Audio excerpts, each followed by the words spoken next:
आप सत्संग भी करेंगे। लकीली क्या है हुआ, हमारे साथ दो महात्मा भी आए थे। वो आए अलवर से और हम गए चंडीगढ़ से। हमारी फ्लाइट चंडीगढ़ दिल्ली, दिल्ली गैंगटॉक थी। वो सीधे दिल्ली आए बाई ट्रेन। दिल्ली से सेम फ्लाइट में हम पहुंचे और हम वहाँ थे। अभी सिचुएशन ऐसी हुई कि हमें कंपलसरी वो सब घूमने जाना पड़ा। इधर भी गए उधर भी गए और गए। अरे जो हुआ था घूमने गए, जो हमारे प्रोग्राम में नहीं था। इन प्रिंसिपल क्योंकि हम तो सत्संग के लिए, पर लकीली वो जो दो अलवर के हर रोज 2 घंटे सत्संग करते थे उनके साथ बैठकर। समझ में आया? So it is because our job और our life is like that. आपकी लाइफ ऐसी नहीं है। आपको तो जो रेगुलर क्या बोलते हैं, जो हाउस होल्डर जीते हैं ऐसे ही आपको जीना है। गृहस्थी बोलते हैं ना, live like that, perfect, no problem.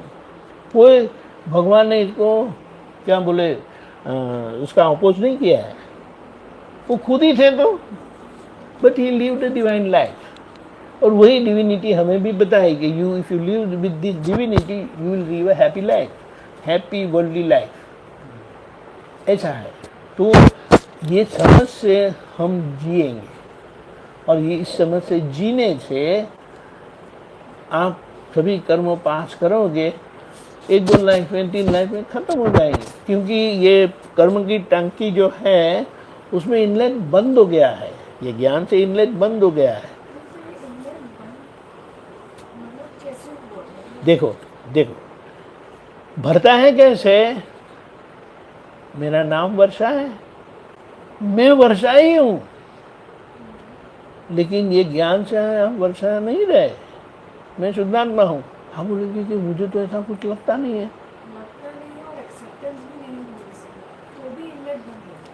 ऐसा है ना, ये जय सच्चिदानंद। ये जैसे है ना, आपकी शादी हो गई ना, तो अभी आप शादीशुदा हो गए ना, हो गए कि नहीं? कभी भी आपको ऐसा सपना भी आया कि मैं कुंवारी हूं? आया नहीं, और वो सपना कभी आएगा भी नहीं। Because you pass through that process of marriage and that was no joke in the sense. उसका ये जो 4 फेरे लगाए थे ना, वो अग्नि के बगल में जो लगाए, in presence of that divine fire you have accepted or you are made to accept, and so that's how you are a wife and his husband. तो ये जो प्रोसेस मैरिज का हुआ, उसी तरह से ये ज्ञान का प्रोसेस हुआ है। हाँ, गलत आप कुछ भी करो ना, गलत करोगे। गलत किसको बोलते हैं? कुछ भी करेंगे ने, जो कुछ करेंगे उसका या तो पॉजिटिव रिजल्ट आएगा which will give you happiness, और which will give you pain. Correct. वो बोध को सफरिंग ही बताया है। करेक्ट। किससे? बिल्कुल। You like it, you don't like it, you understand or you don't understand, that has happened with you. So it is better you understand that and enjoy your life.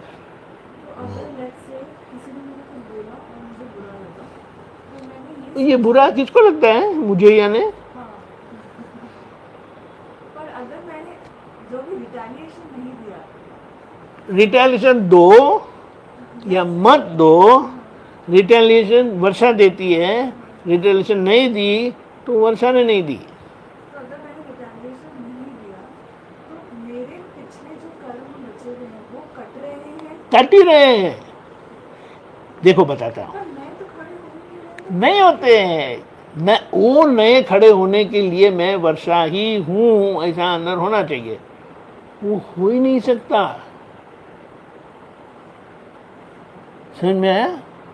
आपको लगता है but I never feel like that. उसका क्या understanding है? आपकी शादी हो गई, अभी शादी होने से आप पत्नी हो गई कि नहीं? ये पति हो गए ना? अरे अभी मैंने पूरा नहीं किया, ठीक है?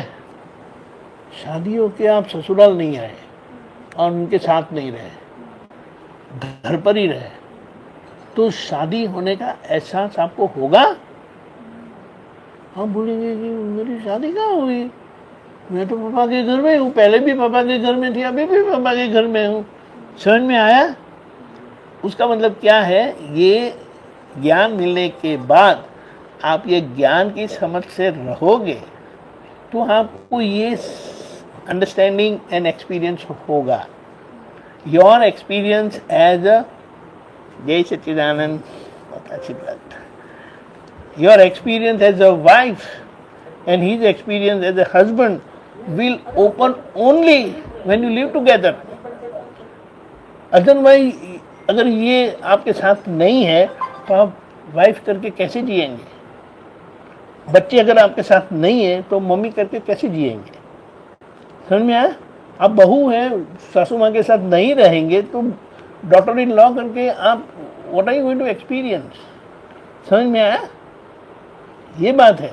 तो ये ज्ञान से जीने से आपका जो ये ज्ञान मिला है वो जीवन निर्वाह करते हैं।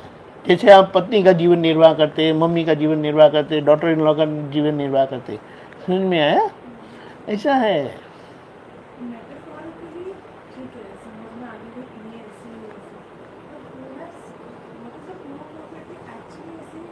अच्छा, व्हाट इज द प्रूफ कि आप वाइफ ही है? समझ में आया? कहीं लिखा है?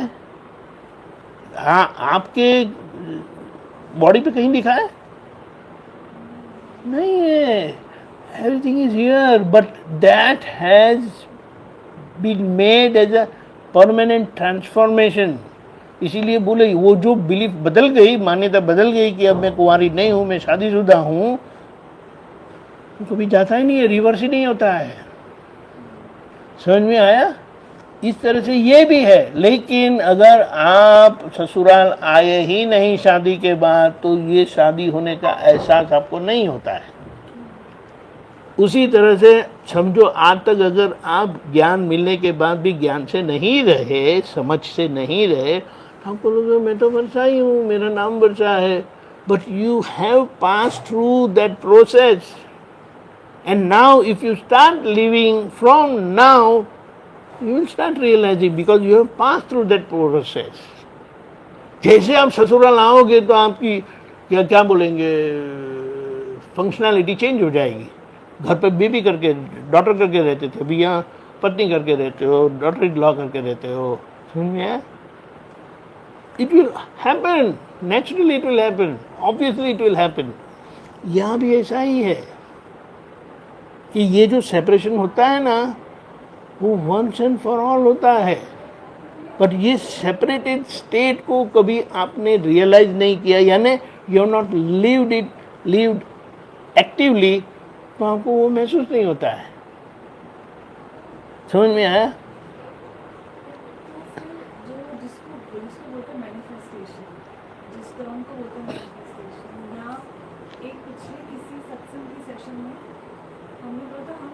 जो भी बोलते हैं या फील करते हैं, sometimes we wish for it.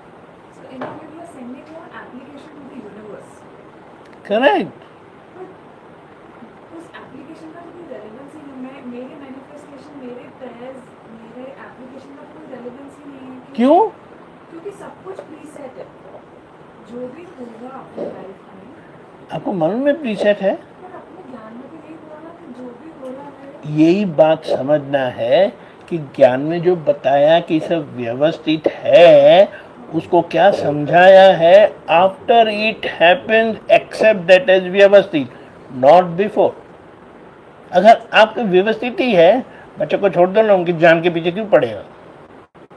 नहीं, वो तुमने पढ़ाना पड़ेगा, खिलाना पड़ेगा, ये मत करो, वो मत करो। समझ में आया? Why? No, ultimate truth is this, but the way you understand is not right. Because this one line has confused me. No, it is इसीलिए उसको समझना जरूरी है. चलो हम उसको एक ऑन इट्स फेस वैल्यू हम एक्सेप्ट करते हैं, जो होना है वो होगा. गाड़ी आंख बंद करके चलाते हैं, क्यों? जागृत होके चलाते हैं, खाना खा के ज़्यादा दबा के खा के नहीं चलाते हैं, अच्छे रूल्स फॉलो करके चलाते हैं. और फिर अगर कुछ बाय चांस हो गया, दैट वाज योर डेस्टिनी. समझ में आया? सब ध्यान रखो, बच्चों को खिलाओ, सब कुछ करो, और फिर अगर कुछ होता है, बीमार हो जाते, so that is his destiny. उस एफर्ट में कमी रह जाती है कि अगर दैट एफर्ट में कमी रहने का मतलब क्या है? That was programmed in your व्यवस्थित. Exactly everything goes back to व्यवस्थित. Yes, but after happening, not before happening. ये जो थिन लाइन ऑफ डिमार्केशन है ना, We are walking not even on a thin line, it's like wafer thin. मतलब it's यही बात समझना है. It's a very thin line of demarcation. और ये जब समझ में आ जाएगा ना, you will enjoy your life thoroughly. ये वापस बताइए.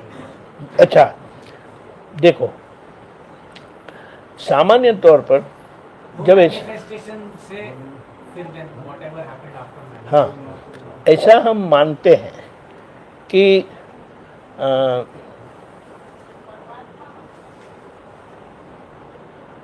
मैनिफेस्टेशन आप किसको बोलते हैं? आप किसी चीज के बारे में बार बार सोचो, उसके बारे में बार बार विश करो और वो फिर वो पूरी हो जाती है. ओके, हाँ समझ में आया. ऐसा है, देखो मैं बताता हूँ. आप एक सिचुएशन देखो कि यहाँ पर वो दिल्ली में ओपन किया था, उसका किक वाला है, वो क्या है? Super kick. यहाँ खोला है, यहाँ खोला है. अभी समझो आपने खोला नहीं है अभी तक, दिल्ली में खोल दिया है. अभी यहाँ बोलते हैं मैं सोचता हूँ खोलने का. कब वो खुलेगा? कब? अगर यूनिलैटरली कंसिस्टेंटली आप उसके पीछे पड़ोगे तब. आप उनके पीछे पड़े, लेकिन बहुत कठिनाइयाँ आ रही है, जगह नहीं मिलती है, स्पॉट नहीं मिलता है, स्पॉट मिलता है तो प्रॉब्लम होता है. अगर आपका मन फिर जाता नहीं है, that means you are not giving up. It will happen eventually. But the moment you give up, छोड़ो यार अभी, what I am not doing it. क्या हो गया? इतनी सारी मेहनत करके अभी क्यों छोड़ देना है? Now I am fed up with all these procedures. I will help you. अभी समझ में आया? If you give up, it will stop. But if you don't give up, it will ultimately happen. So in this case, अगर ये ultimately होना ही है, तो फिर इसमें मेरे कर्म व्यवस्थित ये सब नेगेट हो जाएगा. अगर ultimately होना ही है, अल्टीमेटली होना है. अगर आपने गिव अप नहीं किया, बट वो होने के लिए आपको जो सफरिंग अप्स एंड डाउन में से गुजरना है ना, that is the compulsion part. But in the process, if you give up, then it will stop there. समझ में आया? फिर से बताता हूँ. जय सच्चिदानंद. वो आपको सुपर किक बनना ही है, खोलना ही है. अगर समझो आपने उसको छोड़ा नहीं, यू डिडंट गिव अप, तो उसके लिए जो अप डाउन्स में से गुजरना पड़ता है, that is part of that ups and downs associated with that karma of super kick. लेकिन अगर बीच में हमने छोड़ दिया तो वही स्टॉप हो गया. पर हमारा छोड़ना, हमारा ना छोड़ना, हमारा परस्यू करना, ये सब ऑलरेडी प्रीसेट नहीं है. नहीं, अगर आपने छोड़ दिया तो वो आपका प्रीसेट है. समझ में आया? देखो, नहीं छोड़ा तो वो प्रीसेट नहीं. नहीं है. उसको क्या बोला है, ये नेचर कैसे काम करती है, आखिर दम तक अगर आप उसके पीछे पड़े ना तो उसको करना ही है, बिकॉज ये अपने दिमाग से काम नहीं करती। जो हम व्यवस्थित कहते हैं या डेस्टिनी जिसको कहते हैं, it is result of our decision. Our decision makes your destiny. The ability to take the right decision. ठीक है ठीक है, बाकी चलिए, अच्छी बात। हाँ, The ability to take the right decision at the right point of time, and everything is result of whatever I have done previously. It's a karma. Correct, वो भी है। कई बार क्या होता है, पापा ने कुछ कह दिया, चाचू ने कुछ कह दिया, शैलेश जी ने कुछ कह दिया, और आप बोलते डन, हो जाता है। कैसे हुआ? Because for that to happen you had enough credit of your पुण्य कर्म, मेरिटोरियस कर्म, कि वो हो गया। अगर ये सब हाँ कहते हैं, लेकिन अगर वो बीच में पाप का ऑब्स्टिकल है ना, कुछ न कुछ बीच में आता है, हम बोलते क्यों आता है बीच में? नो, बिकॉज ऑफ दैट पाप कर्म। और वो पाप कर्म को हैंडल करने के लिए, एड्रेस करने के लिए दादा ने त्रिमंत्र दिया है। एक रूल है, आपको अंदर से इच्छा हुई ना, दैट इंस्पिरेशन और that simple desire, it shows something is there in the pipeline, इसीलिए वो इच्छा हुई। Correct. अभी उसको वहां से यहाँ तक आने के लिए आपके ही बनाए हुए ऑब्स्टेकल है, Correct. और वो सिर्फ आपके नहीं है, जो ये फुलफिल होने के पीछे इसके जो बेनिफिशियरीज है ना, उनका भी पुण्य काम करता है, यानी उनका भी पुण्य काम करता है। अभी किसका पुण्य काम करता है? अभी आप सोचो कि चलो आपने एक फैंटास्टिक शोरूम खोल दिया और वो जबरदस्त चलने लगा, आपने तो भागा दौड़ी की, वो बोले ना पसीना बहाया, बेनिफिशियरीज कौन है? सोचो, जो भी इन्वॉल्व है, आपके घर में तुम पल रहे हैं ना, वो उसके बेनिफिशियरीज है। क्योंकि उनको समझ में आया? रोकना था। उनका पुण्य काम कर रहा है, वो कर नहीं रहे हैं, तो वो आपको करवाते हैं।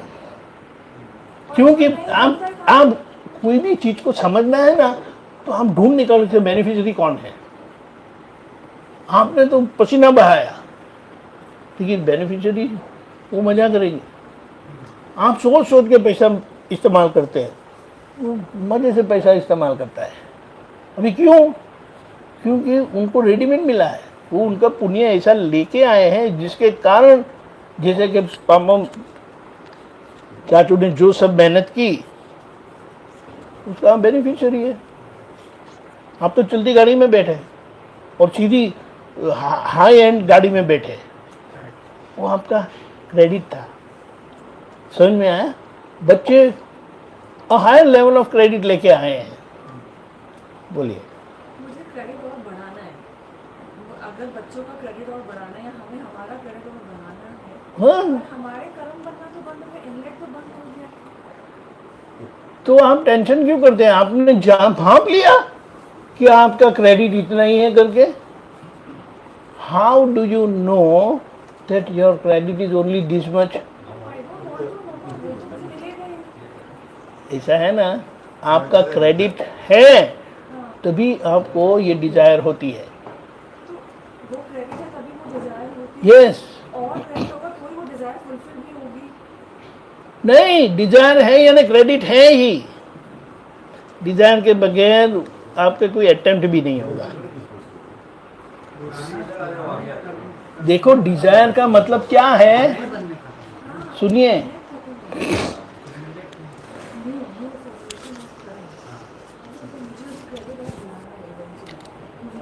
ध्यान को ना देखो, यही सत्या गुप्ता जी।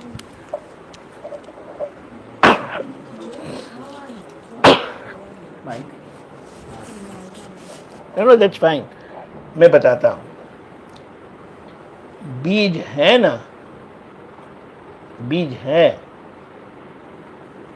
यानी it is there in your cause, तभी आपको इच्छा होगी, वरना इच्छा नहीं होगी। और अगर वो बीज आपके लिए सफरिंग का ही कारण बनना है तो सब बोले न, क्या बोलेंगे, बहुत मेहनत करवाएगा और आखिर में हाथ में कुछ नहीं आएगा। तो वो रिजल्ट आने के बाद आपको एक्सेप्ट करना है कि दैट वाज माय डेस्टिनी। पहले से अगर आप बंद करेंगे तो वही होगा ही नहीं। समझ में आया? इसीलिए कोई विकल्प नहीं करना है। इसीलिए ये कहा है, ये साइंस जो दादा ने ओपन किया है ना, it is such a wonderful science. देखो डिजाइन हुई ना, वो बताता है कि आपके पाइपलाइन में है। ठीक है। अभी पाइपलाइन से यहाँ तक आने के लिए, रियलाइज होने के लिए, मैनिफेस्टेशन बोलेंगे आप, होने के लिए बीच में जो भी कोई ऑब्स्टेकल है उसको निकालने के लिए, ऑब्स्टेकल तो लेके ही आए हैं, हाँ, यानी है ही, हाँ, लेकिन वो ऑब्स्टेकल को निकालने के लिए दादा ने ये त्रिमंत्र दिया है। हाँ, तो आप बाहर का एफर्ट करोगे, ये इनसाइड एफर्ट है, to remove the unseen behind the curtain obstacles. Obstacle बाहर नहीं दिखाई देते, they are behind the curtain. और कुछ बाहर आते हैं तो आपको समझ में आ जाता है, अरे देयर इज समथिंग रॉन्ग, तो आप उसका फोर्स बढ़ा देते हैं और मैनिफेस्ट हो जाता है। किसका फोर्स बढ़ाना? त्रिमंत्र। त्रिमंत्र। क्योंकि आपकी इच्छा तो प्रबल है ही, लेकिन वो मैनिफेस्ट क्यों नहीं हो रहा है? वो बीच में ऑब्स्टेकल है। वो ऑब्स्टेकल को रिमूव करने के लिए दादा ने ये दिया है। पर ऑब्स्टेकल रिमूव हो जाएगा इससे, पर अगर हमारे उसमें लिखा हुआ है इसको सफर करना, तो वो रिमूव कैसे होगा? वो ये दवाई दी ना, दवाई यानी एफर्ट। आपको ये एफर्ट का पता नहीं है, ये 2 दिन का एफर्ट है, 2 महीने का एफर्ट है, 2 साल का एफर्ट है, या 20 साल का एफर्ट है। लेकिन जो उनके पीछे पड़ते हैं उनका काम होकर रहता है। एक बात बताता हूँ, दादा भगवान का एग्जाम्पल लेते हैं। दादा भगवान ने ऋषभदेव भगवान को मिले थे। ऋषभदेव भगवान ने फर्स्ट टाइम उनके बेटे को ऐसा ही ज्ञान दिया था, त्याग किए बगैर, यानी घर छोड़े बगैर, घर पर रहकर उनको यही ज्ञान दिया था जिससे वो घर पर रहकर मोक्ष में जाए। ये दिया था। नॉर्मली मोक्ष में जाने के लिए घर छोड़ के, त्याग करके, साधु बन के वो करना पड़ता है। अभी भरत चक्रवर्ती जो जिनको ऋषभदेव भगवान ने उनके पिता ने दिया था, he was destined to become चक्रवर्ती, फर्स्ट चक्रवर्ती ऑफ दिस हाफ साइकिल। तो ऋषभदेव भगवान ने कहा, देखो आपका नियति में लिखा है आपको चक्रवर्ती होना है, लेकिन आप बोलते मुझे मोक्ष में भी जाना है, तो मैं आपको ऐसा ज्ञान दूंगा कि आप घर पर रहकर चक्रवर्ती का जिम्मेदारी निभाते हुए आप मोक्ष में जाओगे। तो उन्होंने एक्सेप्ट किया, तो मैं चक्रवर्ती का क्या बोले ड्यूटी निभाऊंगा। वो उन्होंने किया, but with this knowledge he attend liberation. तभी दादा भगवान ने भी डिमांड की थी ऋषभदेव भगवान से कि प्रभु हमने क्या गलती की, हमें भी दे दो। तो फिर ऋषभदेव भगवान ने कहा कि ये तो इनकी लाइफ सिचुएशन है, इसीलिए उनको देना पड़ रहा है। तो उनको गुस्सा आ गया। तो तभी उन्होंने ठान ली थी कि मैं भी ऐसा ज्ञान जब आम लोगों को ना दूं, संसारी लोगों को, उसके बाद ही मैं मोक्ष में जाऊंगा। तो इसके परिणाम से this determination made him pass through all the 24 Tirthankaras. And at the end जब महावीर भगवान भी निर्वाण हो चुके, वो बोले कि हम उनके भी आखिर के शिष्य होकर आए। And it open here now. समझ में आया? He never gave up. So it happened. Ultimately it happened. समझ में आया? But for that he had to pass through the whole Dwapar, such a long time. समझ में आया? ये बात समझ में आया? इसीलिए एक्चुअली प्रॉब्लम क्या है, हमारी इंटेलेक्ट जो है ना वो लिमिटेड पावर वाली है और ज्ञान है वो इन्फिनिट पावर वाली है। लेकिन ये लिमिटेड पावर वाली, जैसे कि आप कुछ बोलते हैं ना तो ये बच्चे बोलते मम्मा ये कैसे पॉसिबल है, तो आप बोलते मैं बैठी हूँ ना, डैडी बोले मैं बैठा हूँ ना, why do worry, you keep study, वो सब हम पीछे हम देख लेंगे। समझ में आया? उसी तरह से दादा ने कहा कि हमारी बुद्धि से, लिमिटेड विजन से हमें ऐसा लगता है कि ऐसा हो जाएगा, ऐसा हो जाएगा, ऐसा कैसे पॉसिबल है, ये तो हो ही नहीं सकता है। वो आपको विकल्प नहीं करना है, आपको करना है be consistent, pursue till the end, और उसके लिए जो भी है दिया है वो सब करो, बट नो नेगेटिविटीज। अगर आप उल्टा रास्ता पकड़ोगे तो फिर उसका मार भी खाना पड़ेगा। समझ में आया? उल्टा रास्ता इज, वो उल्टा रास्ता यानी जो अचीव करने के लिए आपने ऐसा, तो वो जो आपके पुण्य से आपको वो मिलेगा जरूर से, but because you ended up with hurting others, you have to pay the price of that wrong doing. Nothing goes on. हाँ, फर्स्ट क्वेश्चन, अगर I have to pay the price तो फिर तो इनलेट चालू है। देखो पे द प्राइस, ये पापा ने, चाचा ने मेहनत की कुछ, हाँ आप उनका पूरा लाइफ को फॉलो करेंगे ना, हाँ will say heads of to you, ऐसा बोलेंगे। समझ में आया? हाँ तो they never gave up, gradually step by step चलते गए चलते गए चलते गए। आप देखो आज, समझ में आया? हाँ। ये बात है, but they never gave up। समझ में आया? ये क्या है? Destiny, you should never leave anything on your destiny. Only after it happened, accept that as your destiny, not until then.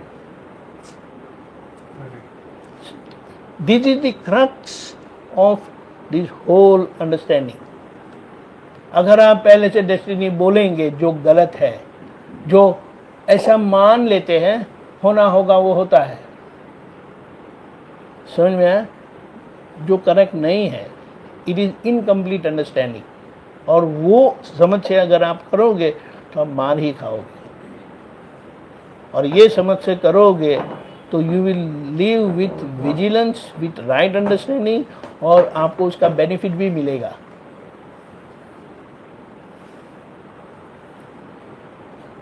अपन ने एक लिखा सब कुछ प्रारब्ध के बेसिस पे होता है। सही है। नहीं, माय क्वेश्चन इज प्रारब्ध के बेसिस पे होता है तो प्रार्थना का कितना रोल है इसके अंदर? चलो, मसल बनाना है, सिर्फ जिम में जाने से मसल बन जाएंगे? जिम जाओगे, खाना खाओगे, उसके लिए जो सपोर्टिंग जो कुछ करना है वो आपको सब कुछ करना पड़ेगा, तब वो रिजल्ट आता है। करेक्ट। ये घर में वाइफ है, इनके घर में बैठ के बस मजा किया ना, कहाँ गए दोनों?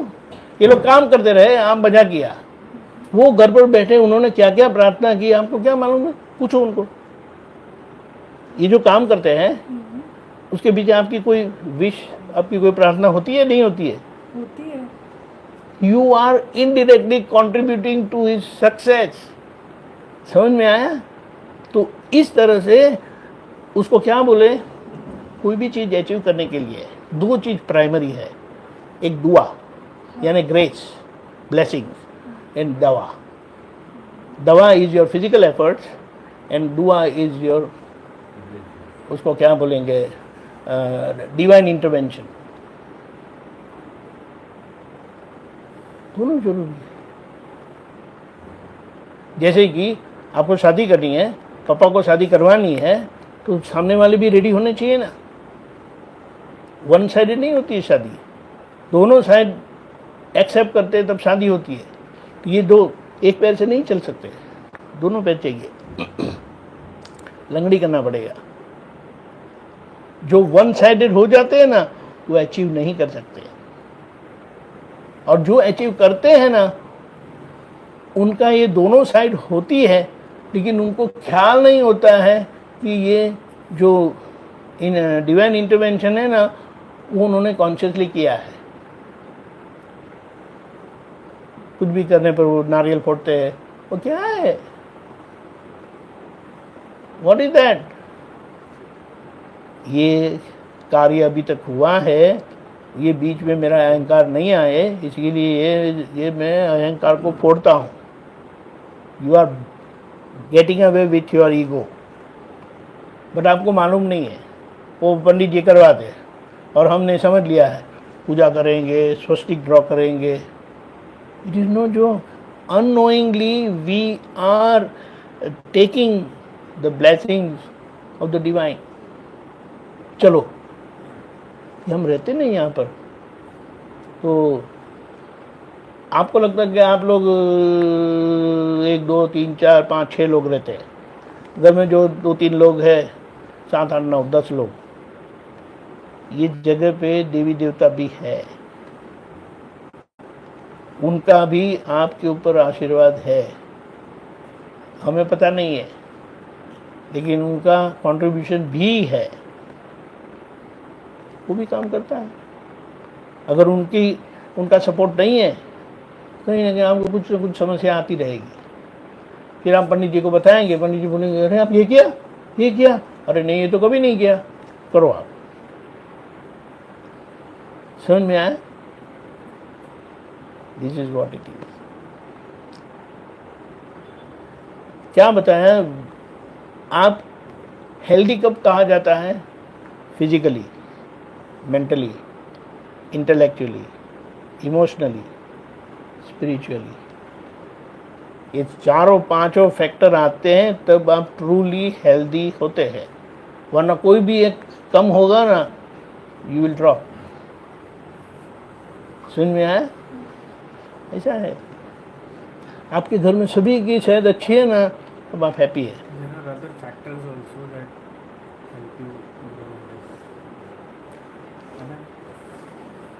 मतलब बाहर के भी फैक्टर्स बहुत इन्वॉल्व हैं। Everything is involve.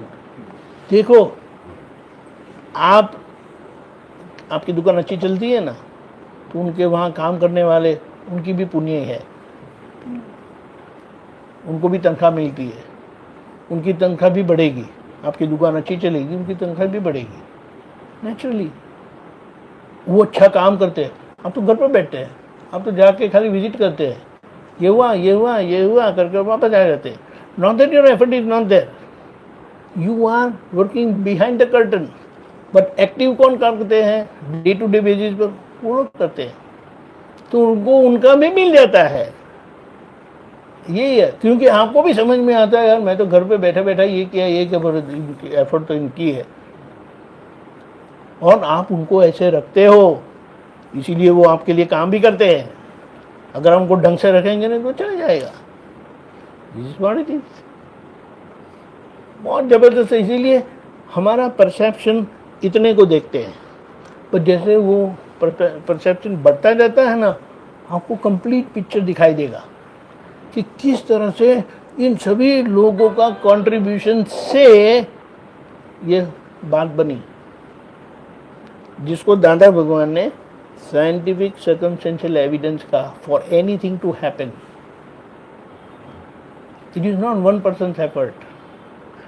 दिखाई देता है, एक लीडर को माला पहनाते हैं, सब कुछ करते हैं, लेकिन वो लीडर के पीछे जो पूरा वर्क फोर्स है, जो ये कामयाबी तक लेके आया, वो तो है ही, उसके बगैर कैसे होगा? इसीलिए कहा कि ये जब आपको समझ में आएगा तब बहुत मजा आएगी। So they all contribute, and they have contributed until now, and they will continue to contribute. उस सब का उसका शेयर जाता है। आप जितना कमाते हो ना, गवर्नमेंट को अपना शेयर जाता है ना, तो उनको क्या तकलीफ है? उनको कोई तकलीफ हो तो बहुत अच्छा है, अच्छा बिजनेस करो, हमको टैक्स मिलता है। लेकिन बीच वाले जो टैक्स कलेक्ट करते हैं ना, वो तो टैक्स गवर्नमेंट को जाता है। तो मेरी चाय पानी का क्या, तो फिर वो ऑफिशियल नहीं है। लेकिन अगर आप वो चाय पानी नहीं देंगे ना, तो आपका सब स्थगित कर देगा। तो आप भी समझ जाते हैं, चलो यार इतना टैक्स भरा है ना, तो उसमें 1% जो भी है 0.2% आपका है ना, खुशी खुशी दे दो। देखो,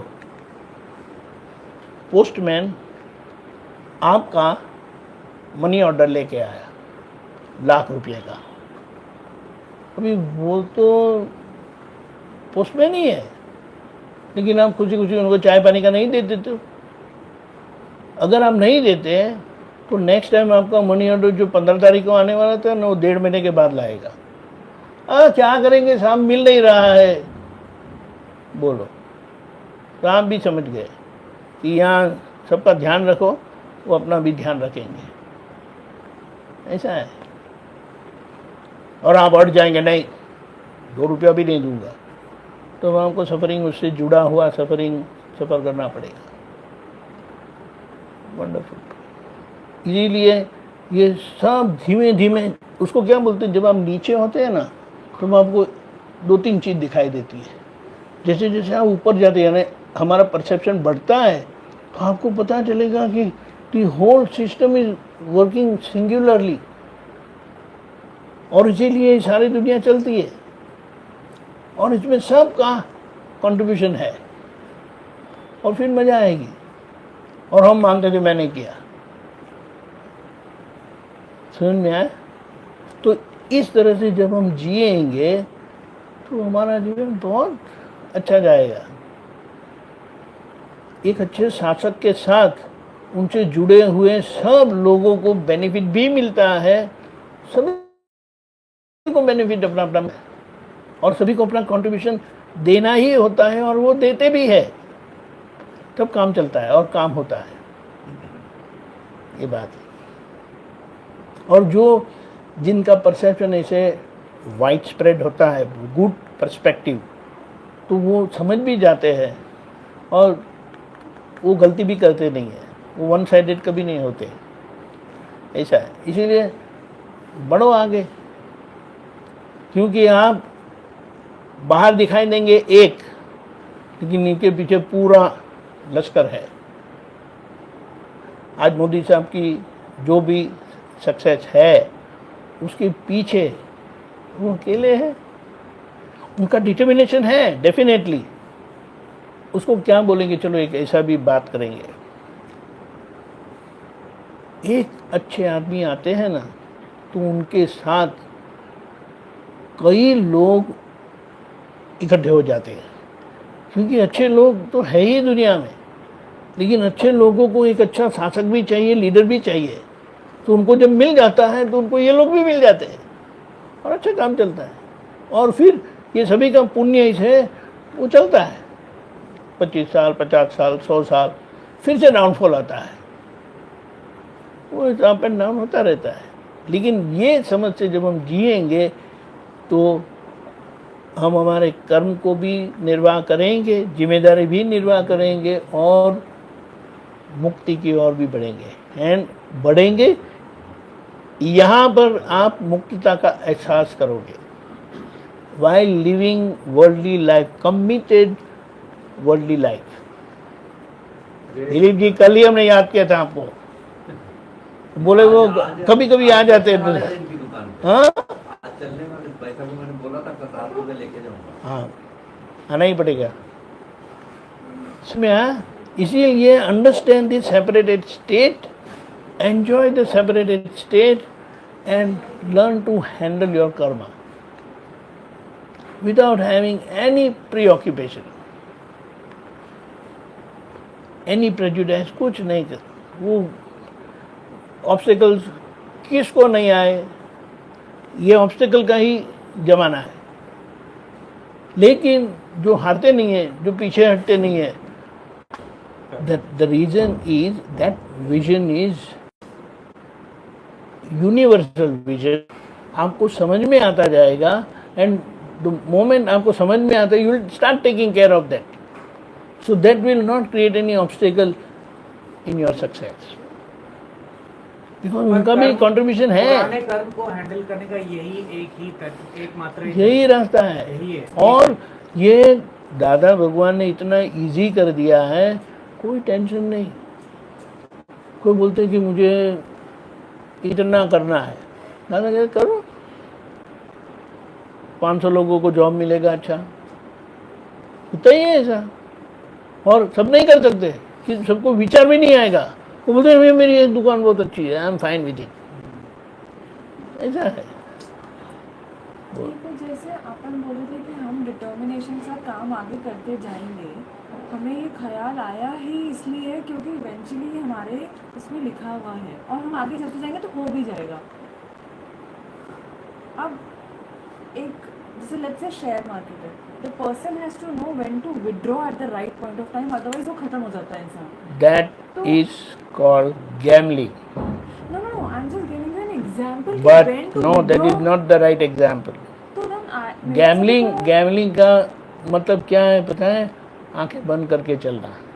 तो अपन को इन नॉर्मल इसीलिए गैमलिंग में जो फंसे ना, यानी सट्टा में जो फंसे ना, वो कितने लोग मर गए। अपन को अपनी नॉर्मल लाइफ में किस पॉइंट पे विड्रॉ करना है किसी सिचुएशन से, बताता How do we know? बताता हूँ। पहले तो आप जो भी करेंगे पूरा फोर्स के साथ करेंगे। फोर्स का मतलब है you will take care of every aspect. Correct. जैसे कि प्राइमरी थिंग, वो जो आपकी डिज़ायर है उसका फाउंडेशन, किसी को भी दुख नहीं देना है, क्योंकि जिसका फाउंडेशन दुख देके करना है ना, तो उसका रिजल्ट दुख आएगा। समझ में आया? ये समझ में आया? हाँ, पर इसका एक एग्जांपल है, जैसे again going back to work aspects में पूछ रही हूँ। कुछ लोग होते हैं जो गुटखे का काम करते हैं, क्या करना है? गुटखा का काम करते हैं, कुछ लिकर का काम करते हैं। हाँ। इवेंचुअली किसी को इससे दुख पहुंचेगा इन सम और द अदर वे। पर ये लोग तो खुद अपनी लाइफ में बहुत अच्छा कर लेते हैं, प्रॉस्पर कर जाते हैं, तो इनका तो फाउंडेशन में ही ऐसा हो गया कि दुख मैं नहीं पहुंचना है। पीता हूँ, हाँ, आप नहीं पीते हो, हाँ, ये लोग नहीं पीते हैं, पीने वाले ही जाके पीते हैं। सारी स्ट्रीट वाइन की दुकान कर देंगे ना, वो स्ट्रीट में मैं कभी जाऊंगा ही नहीं, जाऊंगा तो पास होके निकल जाऊंगा। हाँ, लेकिन जो लेते हैं हाँ। वो जाएंगे उधर। समझ में आया? समझ में आया? जो ये बिजनेस निकल, दुख पहुंचाना है किसी हाँ? को। आपने बोला आपका जो भी काम है, उसका मतलब क्या है? उसका मतलब ये नहीं होता है। दुख का मतलब आपने रास्ता ही ऐसा अपनाया कि जहाँ पर दुख ही दुख है, तो उसका रिजल्ट आपको दुख ही आएगा। आप नेम करो तो आपको पता चलेगा। अगर आप सीधे रास्ते से नहीं चलना चाहते, बिल्कुल टेढ़े रास्ते से चलना चाहते हैं, सब कुछ हड़प करके करना है, सब उल्टा करना है, सब इलीगल करना है, वो सब गलत ही है। तो उसका आपको आज मार नहीं पड़ता है, क्योंकि आपके पुण्य का स्टॉक है। लेकिन जब वो ख़त्म हो जाएगी तब आपका सांस लेना भारी पड़ेगा। समझ में आया? जो रास्ता ही गलत पकड़ा है। लेकिन क्योंकि आपकी पुण्य का स्टॉक है ना, जैसे चोर है, वो चोरी करने में सफलता मिलती है उसको, लेकिन वो उसका पुण्य का स्टॉक है ना, इसीलिए जब वो पुण्य का स्टॉक खत्म हो जाएगा ना, वो पकड़ा जाएगा और बराबर पीटेगा, मार खाएगा। अब तब उनकी शान ठिकाने आएगी कि अरे ये नहीं करना चाहिए। समझ में आया? ऐसा है। वैसे ही जब कोई ये वाला काम करता है तो तब तक उसका पुण्य का पुराना वो चल रहा है, तब तक वो प्रॉस्पर है। जैसे ही वो खत्म हो जाता है, वो पकड़ा मैं तो जाएगा। अभी जो काम करूँ उसका इन्वेस्ट अभी हम करें इसका सर ये जो मतलब आपने मेन अभी जो बीज बोल रही हूँ उसका रेट रेलेवेंस ही नहीं है ना, क्योंकि ये मैंने इन ध्यान सबका भी प्रारब्ध था या एक रेलेवेंस एक्सीडेंट? मेरा सही करूँ गलत करूँ, एक्सीडेंट मनुष्य की भाषा है। मेरा जब एक्सीडेंट मनुष्य की भाषा है। वो परिणाम आया ना, वही बताता है कि उनका जाना था। और जो बचना था वो बच गए। देखो वो भूमि कैसे दौड़ती आई, लेकिन उनको नहीं जाने दिया। और इतने सारे में वो बचने वाले थे, कौन थे वो, विश्वास जो भी है, हाँ वो बच गए। किसने बचाया उसे, क्वेश्चंस के लिए बोलिए। वो क्वेश्चन जो अपन कर रहे थे कि विड्रॉ किस पॉइंट पे करना है। हाँ, विड्रॉ कब करना है, नॉर्मली वो बारी आती नहीं है। अगर आप हार जाते हो, क्योंकि आपकी इच्छा है ना, वही बताती है कि something is coming in pipeline. और अगर वो दुख देके ही जाने वाली है तो कहीं भी आपको किसी प्रकार की सफलता मिलेगी ही नहीं। Everywhere it will be negative negative negative negative.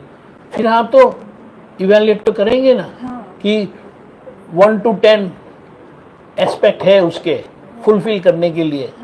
1 cross, 2nd cross, 3rd cross, 4th cross, और 10 में से एक ही राइट है, सिर्फ एक आपकी इच्छा ही बची है। तो अभी ये 9 चीज आपको साथ नहीं देती है, तो फिर आपको समझ जाना चाहिए कि देयर वाज समथिंग रॉन्ग। समझ में आया? lead to achievement of that. If all the factors are not contributing to the determination, at some point you have to evaluate and take a seat back. Am I making? मतलब is this right? Louder. कि हमारी determination है, we are doing it with full force.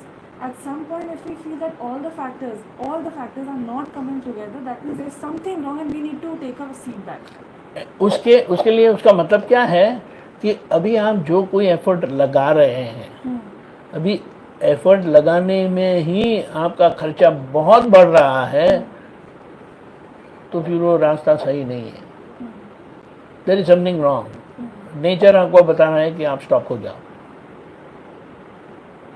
ये बात है। ये चीज तो सर बिजनेस में भी होती है, बिजनेस में भी यही चीज होती है। ये बिजनेस की बात करते हैं ना। हाँ, तो इसको बिजनेस कहेंगे या गैम्बलिंग कहेंगे? हाँ, शेयर मार्केट को बिजनेस कहेंगे या गैम्बलिंग कहेंगे? शेयर मार्केट तो बिजनेस, बिल्कुल गैमलिंग है, टोटल गैमलिंग। समझदार है ना, वो कभी उसमें पड़ते नहीं है। वो क्या बोलते हैं, मेरे पसीने का पैसा अगर आएगा ना तो मैं उसका मजा करूंगा। और दादा भगवान ने क्या कहा, चलो हम तो उनको तो समझेंगे ना, एक्सेप्ट करेंगे। क्या बताया, पहली बात, नंबर 1, सैलरीड पर्सन को कभी गैमलिंग करना नहीं चाहिए, सट्टा में काम नहीं करना चाहिए, नंबर 1। नंबर 2, बिजनेस वाले कर सकते हैं। उनके लिए क्या बताया पता है, उनके मुनाफे में से 10 to 15% ओनली, 10 to 15%। चलो आपने 20% किया, 20% अगर डूब गया ना ये साल में, तो now you have to stop. अभी अगले साल जब वो मुनाफा होगा ना, उसमें से 20% आपको यूज करना है। You are allowed to use 20% सट्टा के लिए। लेकिन बहुत होता है, इतने लोगों को मिला, अरे लेकिन आपके लकीर होनी चाहिए ना मिलने के लिए, और वो नहीं है।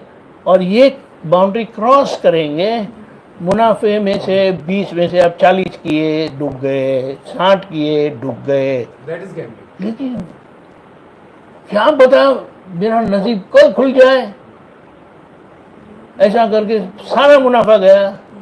अभी वो मुद्दल को क्या बोलते हैं, बेसिक पर आ गए, मूडी बोलते हैं हम। यानी अभी आपकी फंडामेंटल, वो मुनाफा तो गया, सब गया।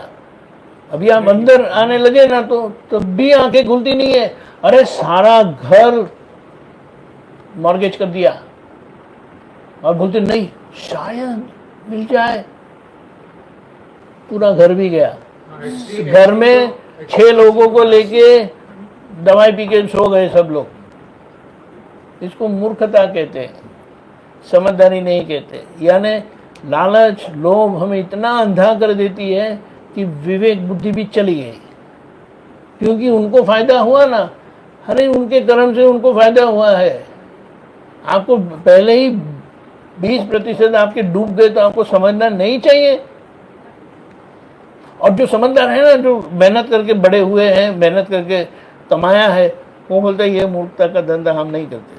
हम हमारे जो पैसा आता है ना उससे हम खुश है, वो हमको शांति देता है। उसके पीछे दुनिया चलती है। और दादा ने रूल क्या किया, रूल क्या बताया, जितना पैसा जल्दी आता है ना, उतना पैसा वो जल्दी जाता भी है, और जो पैसा टाइम लेके आता है ना, वो टाइम लेके जाता है। अभी आपको क्या करना है वो आप सोच लो।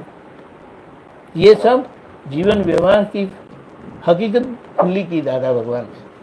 और अगर हम, क्योंकि वो बहुत अनुभव में से गुजरे हैं, अभी उनके अनुभव को हमें बेनिफिट ले लेना है। लेकिन लोभ लालच इतना अंधा बना देती है,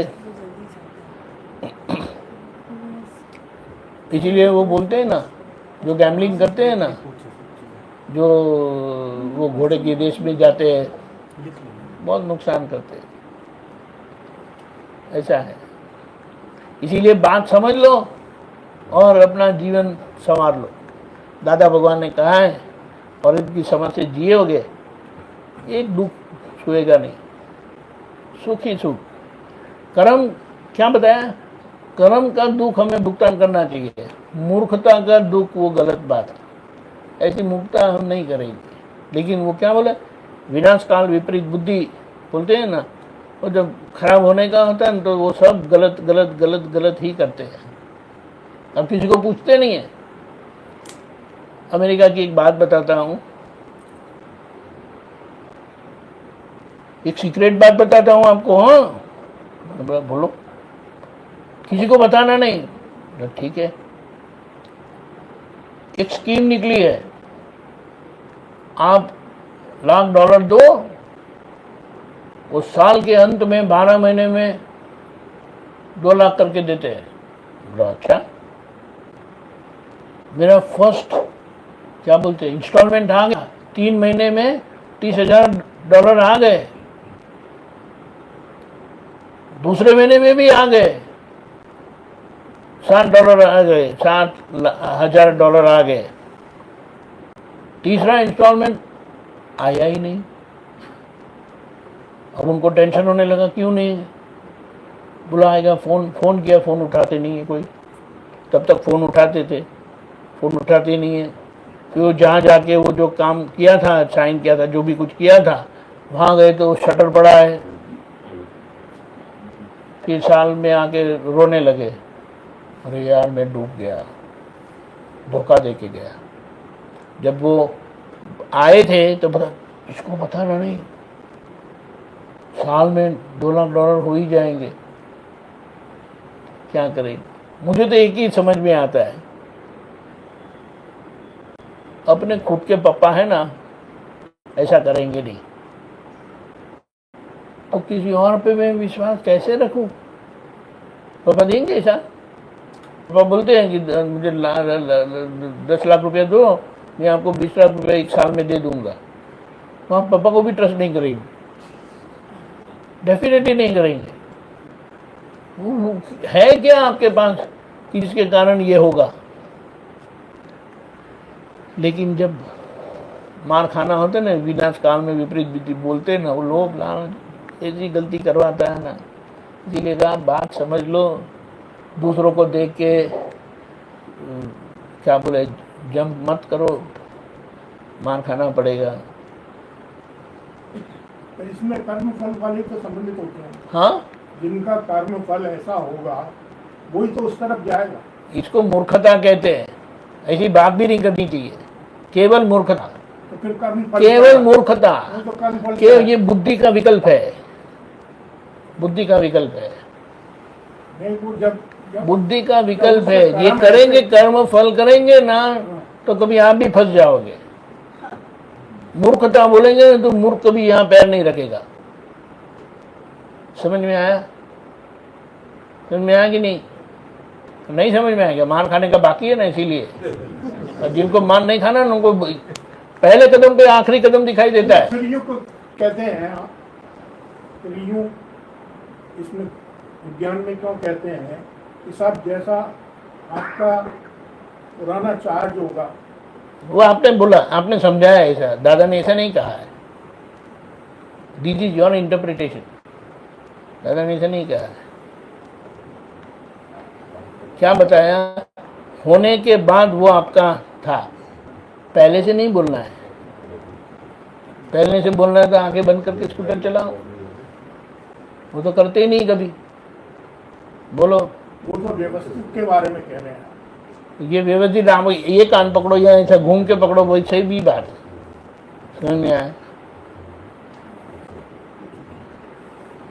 गुप्ता जी, जय सच्चिदानंद। इसीलिए क्या बात समझ लेंगे तो दुखी नहीं होना पड़ेगा। जय सच्चिदानंद। अरे उसमें क्या है, कोई ये हम उसको क्या बोलते हैं, देर आए बसता है सब बोलते हैं ना। हाँ, फिर क्या, हम जानते हैं कि कौन ले आता है कौन नहीं लेके आते, कोई प्रश्न ही नहीं उठता। मैं तो ऐसे काम में नहीं फंसता, लेकिन मेरे मन में विचार आया, उसके लिए मैंने आपको नहीं, वो गलत है, गलत है, ऐसा दादा ने कहा ही नहीं है। ऐसा कहोगे, ऐसा मानोगे तो कब कौन सी गलती कर बैठोगे समझ में नहीं आएगा। इसलिए क्या कहा, करो, सावधानी पूर्वक करो, ध्यान रख के करो, नियम में रह के करो, 5 लोगों को पूछ के करो। ये तो गड़बड़ करना तो किसी को पूछते नहीं है, अकेले कर लेते हैं। आज आपके मुंह से सुन रहे हैं। दादा भगवान ने बताई हुई बात बताऊं, व्यवहार किसको कहा, कोई अगर व्यवहार की बात है ना, ये बुजुर्ग लोग भी कहते हैं, अगर शैलेश जी है वो अपने आप कुछ तय कर लेते हैं तो पापा धीमे से बोलेंगे, बेटे ऐसा है ना, हमारे पापा ने ऐसा बताया था कि जीवन व्यवहार का कोई भी डिसीजन है ना, आपको जो 5 लोग विश्वास वाले लगते हैं, वेल विशर लगते हैं, उनको पूछ के करो, क्योंकि वो 5 लोग अपना अनुभव से कुछ तो बताएंगे आपको, अगर आपकी कोई गलती होती है तो। ये बात, और किसी को ऐसे किसी को तो आप पूछेंगे नहीं, सही है, क्योंकि आप अपनी सुरक्षा भी चाहते हैं, तो ऐसे लोगों को पूछेंगे जो आपके सही में वेल विशर है, वो आपको कभी मिसगाइड करेंगे नहीं, वो आपको सही बता देंगे, और आपको पता भी चल जाएगा कि ये जो मैं करने जा रहा हूँ वो बिल्कुल गलत है, क्योंकि 5 में से 4 लोगों ने मना किया, तो उसे हमें पता चल रहा था कि आई एम रॉन्ग समवेयर।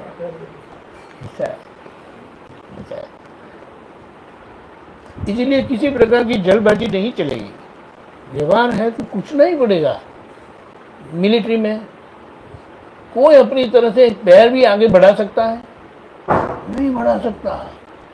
उनको ऑर्डर मिलता है तो वो आंख बंद करके छलांग मारते हैं, दैट्स रूल। अभी वो क्या बताते हैं कि सारा व्यवहार आज्ञा के अनुसार ही चलता है, लेकिन जो अपनी मर्जी से चलते हैं फिर वो मार खाते हैं। लेकिन सेफ साइड कहाँ है, 5 लोगों को पूछ के करो तो आपकी सुरक्षा है, क्योंकि कोई ना कोई तो आपको बता ही देंगे कि मत करो। और चलो आपने 5 लोगों को पूछा है ना, और उन्होंने कहा है, अभी कुछ भी होगा ना, आप 5 लोगों को बताए, हम बैठे हैं ना, आप फिक्र मत करो। लेकिन पूछे बगैर किया और जब बिगड़ा और आप उनके पास जाओ, मुझे पूछा था, अब जाओ मेरे पास मत आओ। You understand? आपके बच्चे कुछ अपनी तरह से करते हैं और कुछ हो जाता है तो आप क्या पूछेंगे, मुझे पूछा था? Now you bear the consequences. अभी मुझे पूछना नहीं, मम्मी जाके बात करो। मम्मी को पूछा, मम्मी मुझे भी नहीं कहा, फिर समझ में आया? लेकिन अगर वो पूछ के कुछ करते और कुछ हो जाता है, मैं बैठा हूँ ना, you will take the responsibility, क्योंकि पूछने आपने अनुमति दी, ऐसा है। इसीलिए व्यवहार ही सब कुछ है। ये प्राप्त करने के पीछे आशय क्या है कि आपका व्यवहार आदर्श हो जाए। जो आदर्श व्यवहार जीकर मुक्त हुए हैं वो हमें बताते कि ये पतली गली है, हाईवे नहीं है, हाईवे नहीं है, छूटने का रास्ता बहुत पतली गली है। और जिनको मिला उनको मिला, वरना सब घूमते रहते। ये बात, और हमें ये मिला है उसका पूरा बेनिफिट लेना है हमें, यानी पूरी समझदारी से, जिम्मेदारी से, सतर्कता से हमें जीना है। तो कभी आप गलत कदम उठाओगे ही नहीं, उसकी संभावना ही प्रैक्टिकली 0 हो जाती है। ऐसा कुछ करने के लिए ऐसा कोई वायलेंट विचार भी आता है ना, तो विचार ही हमें नहीं बताता है कि समथिंग रॉन्ग, लेकिन हम कई बार ऐसे नेगेटिव विचारों को अनदेखा करते हैं। नहीं नहीं नहीं, ऐसा कुछ नहीं होने वाला है, तो मार खाना पड़ता है। ये बात ऐसा है। इसीलिए क्या बताया, हमारा फर्स्ट स्टेप, मेरे मन वाणी कहा से किसी को भी दुख ना हो, ये हमारा फंडामेंटल है। क्योंकि यहाँ से अगर किसी को दुख होता है तो सेटलमेंट के लिए फाइनलिटी में इधर ही आएगा। तो कोई भी कदम मैं ऐसा नहीं उठाऊंगा कि जहाँ से किसी को भी किंचित मात्रा भी दुख हो। पहली बात, अगर दुख हो जाता है तो मैं जागृत रहूंगा और उसका पश्चाताप करके उसको मिटा दूंगा, और दोबारा ये गलती कभी भी नहीं करूंगा, वो पक्का रखूंगा। अभी आपके लिए कोई उंगली उठाने वाला है ही नहीं, क्योंकि आप इतने सतर्क हो के आपकी सभी कदम पर बहुत जागरूकता से आपने कदम उठाए हैं, तो उसमें फेलियर की संभावना बहुत कम हो जाती है। फिर वो जो आपकी डेस्टिनी वाली बात है ना, वो ही आती है कि सब करने के बाद नाव डूब गए तो दैट वाज योर डेस्टिनी। लेकिन इतने सारे एविडेंस ही सब नेगेटिव वाले इकट्ठे कर दिए और नाव डूब गई, तो वो गलत ही है, क्योंकि आपके सब एफर्ट्स ही गलत थे। ये बात। सर मैं एक चीज, हाँ बोलिए। अभी जो आप बता रहे हो, इसमें यदि कोई सर्वेंट है और वो हैबिचुअली लेट आ रहा है, फोन नहीं उठाता है, और हम उसको डांटेंगे तो क्या होगा? दुखी होगा उसको, हाँ, दुख होगा उसको।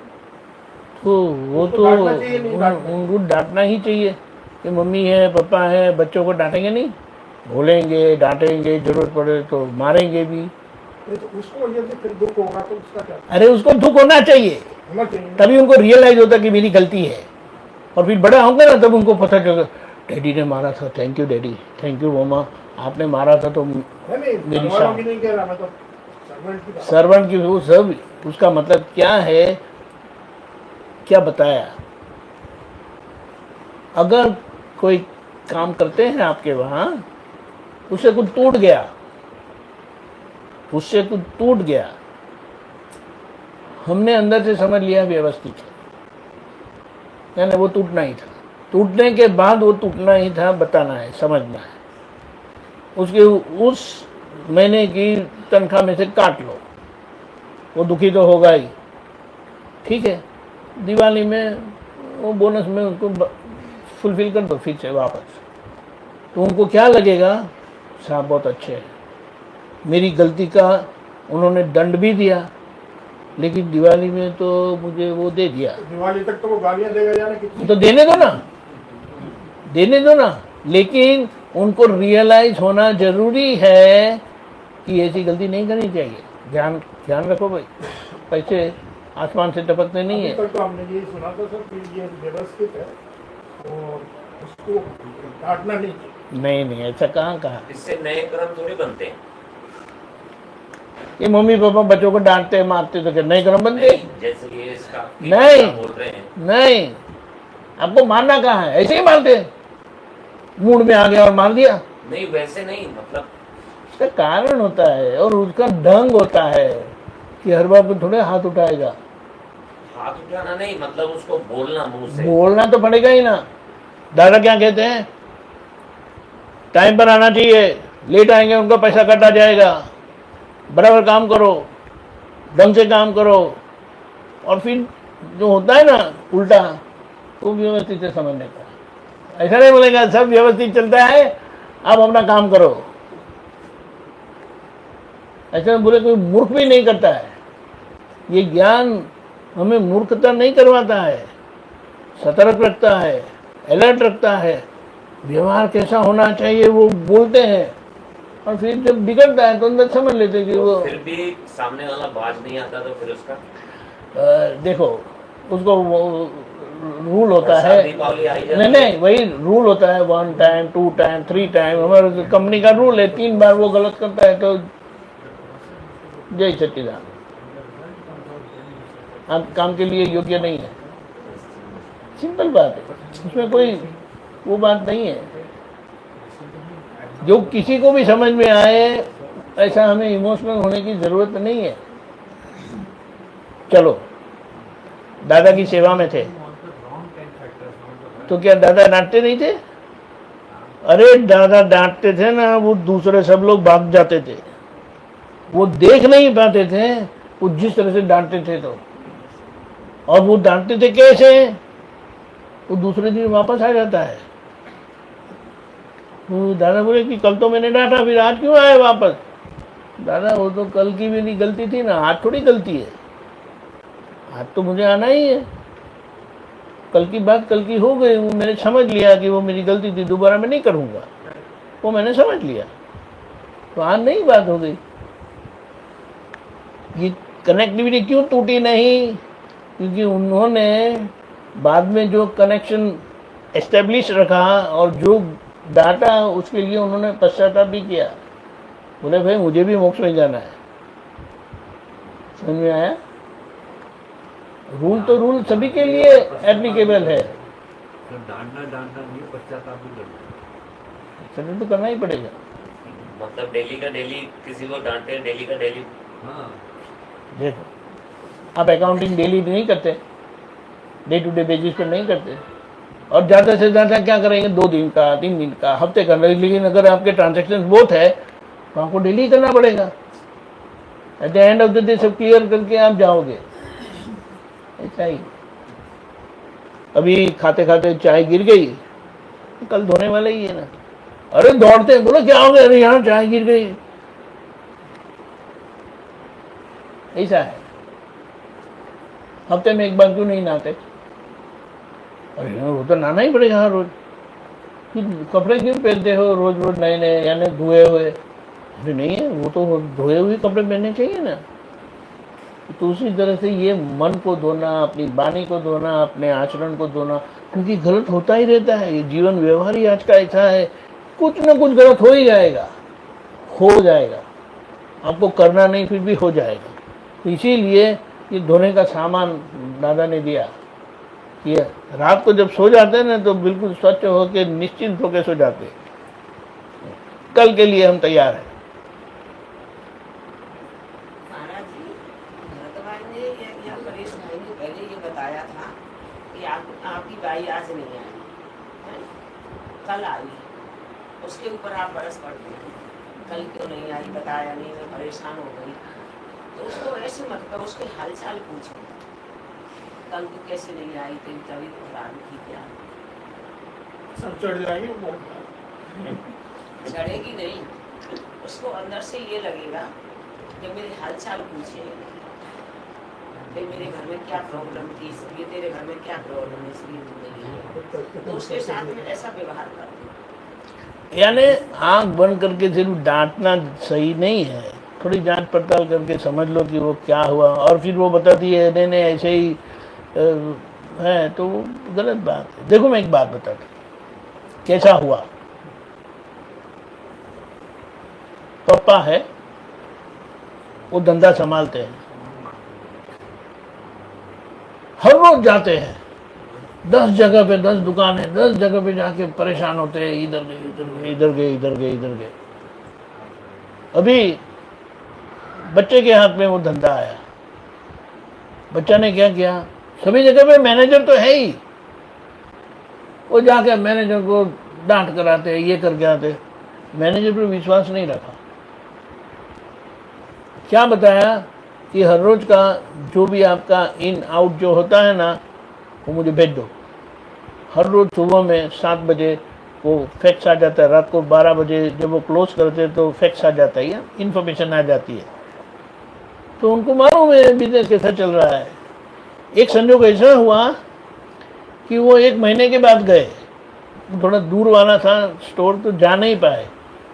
1 महीने के बाद गए तो उनको पता चला कि 20 दिन से उनके मैनेजर बीमार थे, लेकिन वो मैनेजर बीमार होते हुए भी दुकान पर आते थे, सब कुछ ध्यान रखते थे।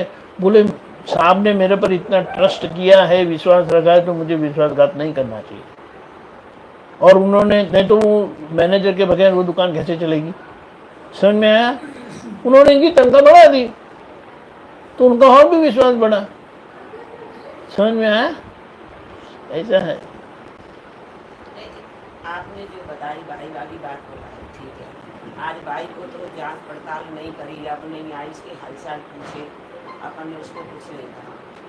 और यही गलती घर में बहू करती है, समय पर काम नहीं करती है या कुछ भी है, या सास गलती करती है, फिर ही तो अपन नहीं बोल पाते हैं ना उस चीज़ को। देखो एक बात समझना है, अभी घर का कारोबार किसके हाथ में है?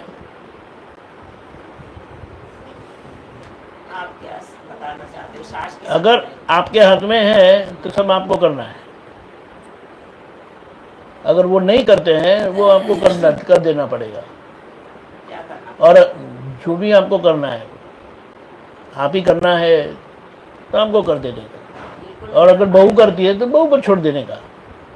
फिर वो बताती है कि खाना 1:30 बजे ही मिलेगा, तो आपको समझ जाना है कि आज कर्म का हिसाब हमें 1:30 बजे ही खाना देगा।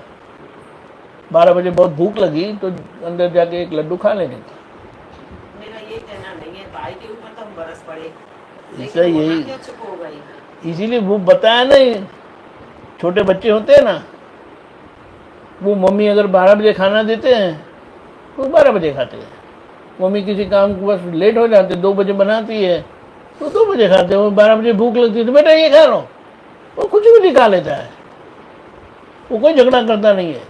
लेकिन शाम को अगर बोले ना कि 2 बजे खाना मिलेगा, भी ये खा लो, क्यों, क्या हो गया? समझ में आया? आजकल तो बाजार से ऑर्डर कर देते हैं। वो अलग बात है, वो अलग बात है। हाँ, समझ में आया? आप घर की प्रैक्टिकलिटी मम्मी और बच्चों के बीच में देखो, लेकिन मम्मी और बच्चे का संबंध, और बच्चे अथॉरिटी से नहीं जीते। लेकिन अगर सास है वो अथॉरिटी से जीती है, बहू है वो अथॉरिटी से जीती है, इसीलिए झगड़ा होता है। एक ही बात समझ लेना का, बस 60 साल हो गए ना और बहू आ गई ना, तभी आप रिटायर हो जाओ। और फिर वो जो बनाए, जैसा बनाए, आपको खा लेना है। अगर नहीं बनाते आपके अनुकूल, भाई का और उसका उदाहरण दे रही हूँ, ये नहीं कह रही हूँ कि 2 बजे बने तो 2 बजे। अरे वही बात बताता हूँ। आपने भेदभाव कर दिया ना, किसका भेदभाव कर दिया? वो बहू है, घर में झगड़ा हो जाएगा इसलिए कुछ नहीं बोल सके।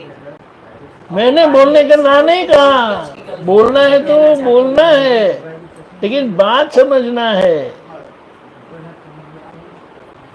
तो मेरी आपके साथ बात समझना है, बात समझेंगे तो कोई झगड़ा नहीं है। सारी बात, लेकिन इसके लिए साहब एक आपके पुत्र थे, उनका नाम वो छोड़ो ना, नाम क्या बोला था वो बोलो ना। उन्होंने ये बताया कि आप उनके अनुसार एडजस्ट करें, उनके अनुसार यानी बहू के अनुसार। एक सिंपल बात है, आप बच्चे हैं, मम्मी जैसा बनाती है वही खाते हो ना। अगर मम्मी को कुछ काम आ पड़ा और नहीं बना सकते और आपको 2 लड्डू दे दिए, 5 बिस्किट दे दी तो खा लेते हैं, कभी विकल्प नहीं करते हैं। लेकिन बहू बनाती है तो 10 विकल्प करते हैं। आज बोलो मेरी बहू ने 4 बजे खाना दिया और 12 बजे बिस्किट पकड़ा दी, बोले ये कोई ढंग है? वो बच्चा कभी नहीं बोलता, कोई प्रॉब्लम नहीं है बच्चों को, लेकिन वो बच्चे जैसे रहने नहीं आता है। क्वेश्चन हो रहे सामने हाँ बोलिए। कि सपोज XYZ है, वो पूरी तरह से मतलब वेल सेटल्ड, एक तरफ उसकी मदर है, वो अपने, वो उसका बेटा है, वेल सेटल्ड है, अगर अलग रहता है, उसकी मिसेज भी सर्विस करती है, वो भी सर्विस करता है, घर में कार है, 2 मंजिला मकान है, लिफ्ट है, सब कुछ है। उसकी मदर एक बड़े बच्चे को पाल रही है, बड़े बेटे के पास है। हाँ वो जॉब नहीं करता है, उसके कारण वो केवल पेंशन से खा रही है। हाँ और वो छोटा बच्चा जो अगर की कोई प्रॉपर्टी है उसमें उनका हिस्सा है, तो वो ये कहता है कि 1/4 मेरे को दे, नहीं तो तू जिस मकान में रह रही है उसमें से आधा दे दो।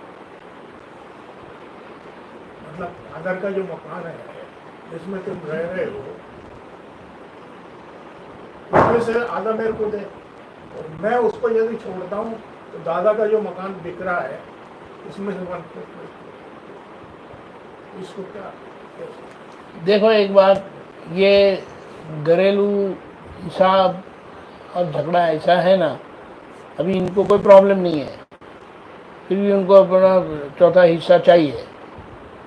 मम्मी जीवित है ना, हाँ, तो मम्मी का राइट है, नॉट नाउ। सिंपल है, उनको जितना उछलना है कूदना है कूदने दो, मैं घर नहीं आऊंगा, मत आओ फिर, मम्मी का राइट है। समझ में आया ना?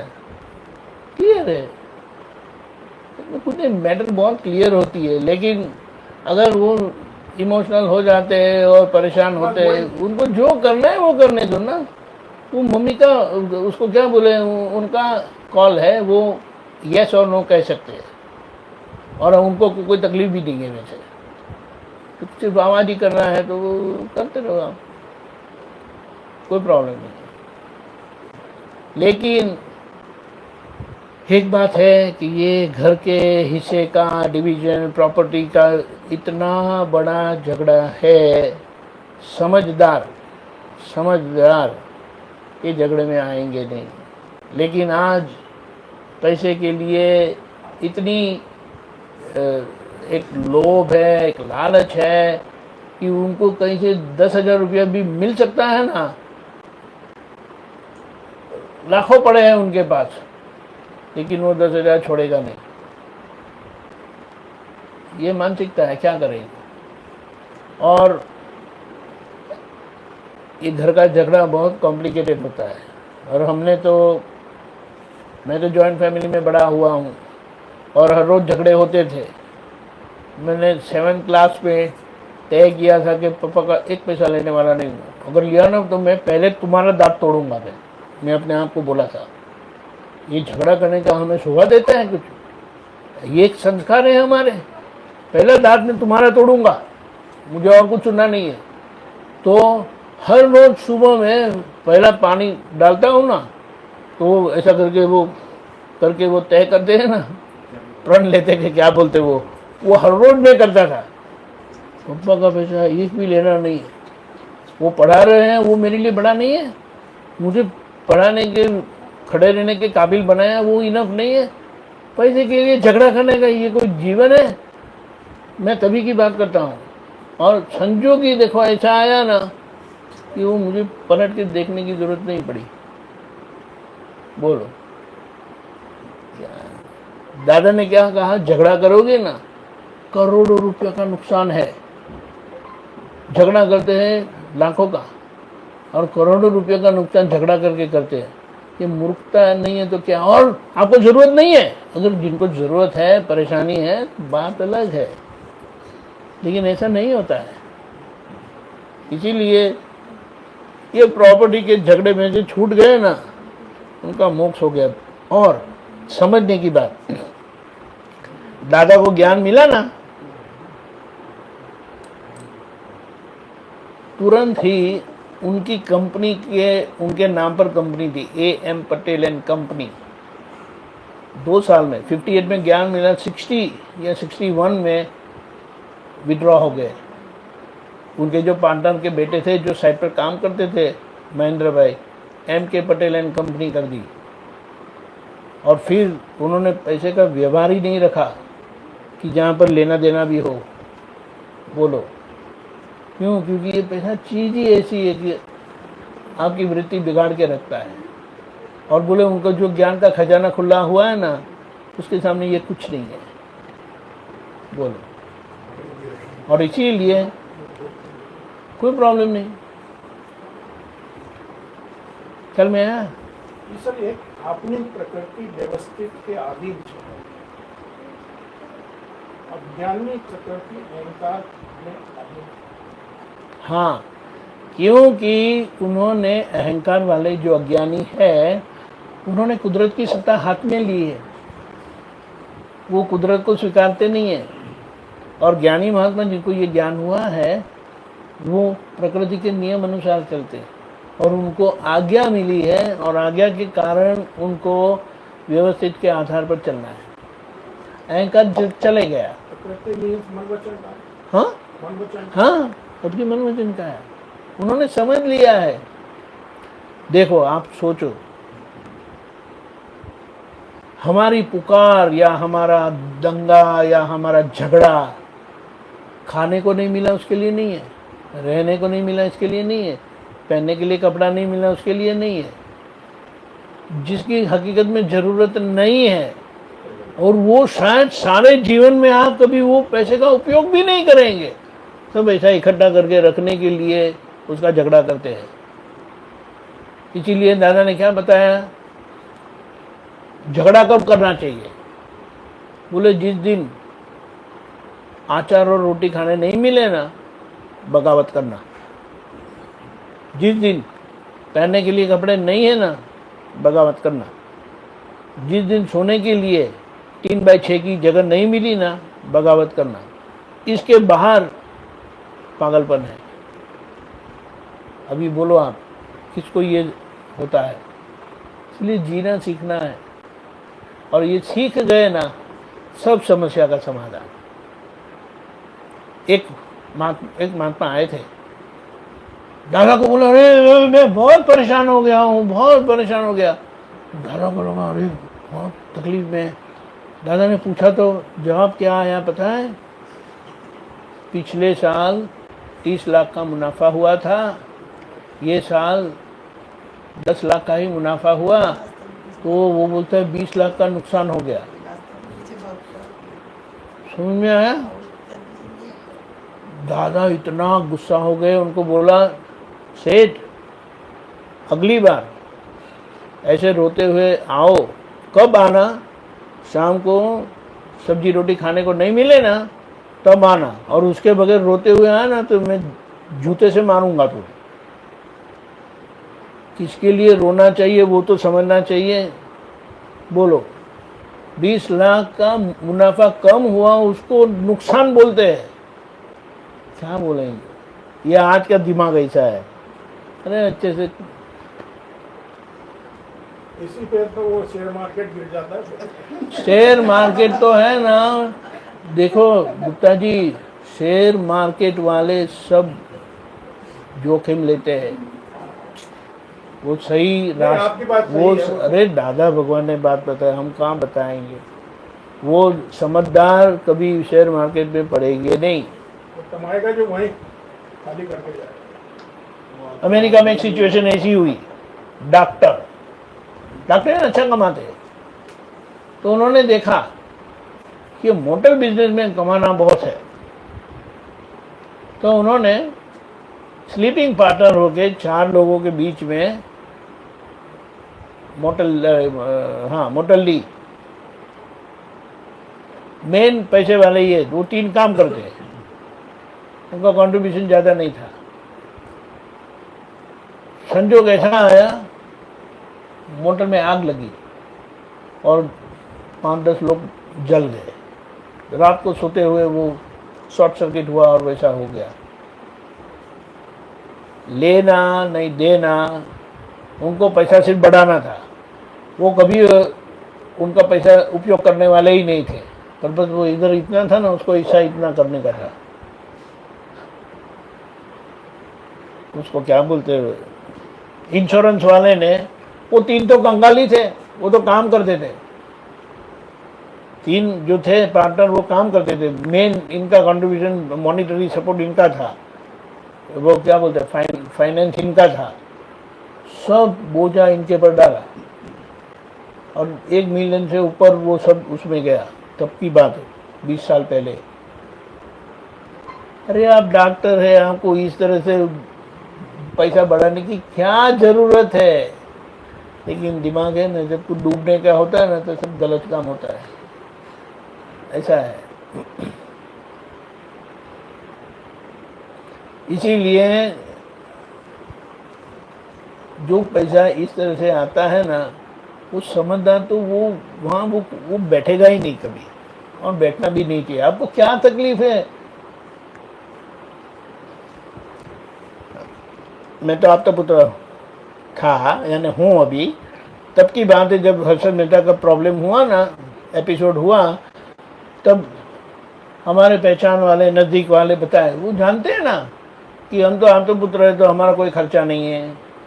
क्या बोलते रहे, आप तो नेशनल सेविंग सर्टिफिकेट में इन्वेस्ट करते हो, 6 साल में वो डबल होता है, हम आपको 3 साल में डबल कर दे तो आप दादा के उसमें भी, संघ में भी डोनेट कर सकते हैं, तो कितना अच्छा नहीं हो गया, हो जाएगा। मैंने कहा अच्छा है। फिर अंदर से सोचा मैं कि चलो, मैंने इनको पैसा दिया। 3 महीने में पैसे डूब गए, क्योंकि ये तो छट्टा है, यानी डूब भी सकता है। अगर डूब गया तो मैं क्या करूं? मैं बोला मैं वही सत्संग में जाऊंगा, वही उनको मिलूंगा मैं, और अंदर से रहेगा ये मेरा पैसा खा के गए, ये मेरा पैसा खा के गए। मैं सारे साल में एक महीने की तनख्वाह का एक्सपेंडिचर मेरा नहीं था, तो मुझे 6 महीने में, 3 महीने में डबल करने का कारण क्या है? लेकिन वो मुझे लोभ लालच दे रहे थे। अभी वो मेरे पीछे ऐसे बड़े हर रोज जाके सिर खाते हैं। मैंने कहा क्या करूं? उनको जो समझाता हूं ना, तो मुझे ज्ञान से मुझे लपेट में लेते थे। करने का क्या पता नहीं, कि मुझे ऐसा ही विचार आ गया। मैंने कहा चलो एक ऐसा बात करते हैं, ये मेरे भाई का फ़ोन है, बड़ा भैया का, सब मेरा फाइनेंस वो संभालते हैं। आपको जो पैसा चाहिए वो कहे हाँ तो आप ले लो, वो कहे ना तो आप जानो। देखिए नंबर दिया ये है, मैं मेरा पैसा हैंडल नहीं करता। दूसरे दिन से वो मुझे पूछना ही बंद कर दिया, क्योंकि मुझे मूर्ख बना सकते हैं, बड़े भाई को तो मूर्ख नहीं बना सकते। बात वही खत्म हो गई, और 6 महीने में सारा चांदी नाव डूब गई। बोलो, इतने सारे कागज, क्या बोले, वेस्ट पेपर हो गए, क्या करेंगे? इसीलिए समझदार को इसके पीछे पड़ना ही नहीं चाहिए।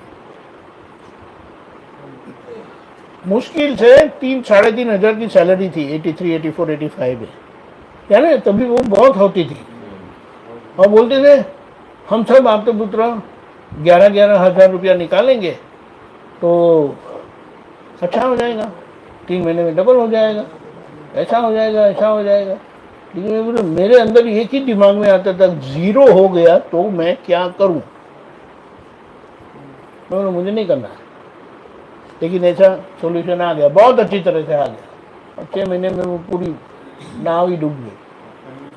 वो हर्षद मेहता वाले कांड में। हाँ, अरे बहुत कितने कितने लोग मरे। बात समझना है, एक ही बात है ये। इसके लिए एक क्या बोलते हैं, जहाँ लोभिया है वहाँ धुतारा, भूखे भूखे नहीं मरते, ऐसा बोलते हैं ना गुजराती में, ऐसा क्या कहावत है। जो क्या बोले, जो लोभी है ना, लोभी, उनको वहाँ धुतारे लोग, यानी धोखा देने वाले लोग भूखे नहीं मरते। आपके हिंदी में क्या बोलते हैं? कुछ तो कहते होंगे गुजराती में। हाँ जहाँ तक लोभी है उधर भूखे नहीं मरते। हाँ, बोलो क्या करना है? अरे अच्छे से जियो। लेकिन लोभ वस्तु ऐसी है ना, किसी को भी चंचल बना सकता है। इसीलिए समझ के जो बच गए ना, बच गए, क्या करेंगे? अरे कोट टोपी वाले कहाँ गए? तो अभी तो उनका तो मेन एपिसोड है हमारा, पद गाने वाले बच्चे।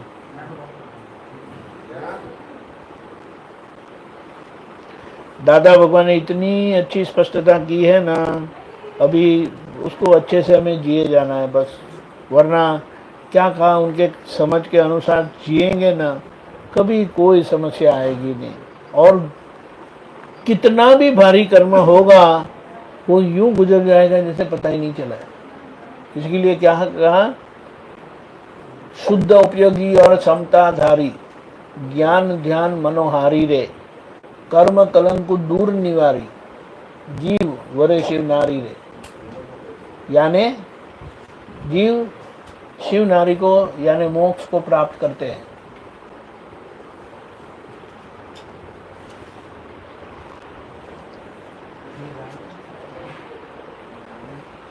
इसकी जरूरत नहीं है।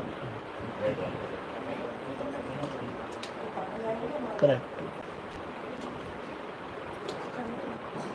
ये देखो चेक करो इसे।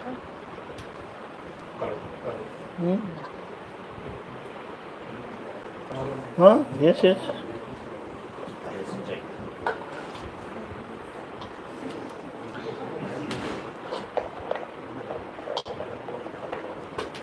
ये लेफ्ट साइड होना चाहिए। हाँ, लेफ्ट साइड होना, करेक्ट।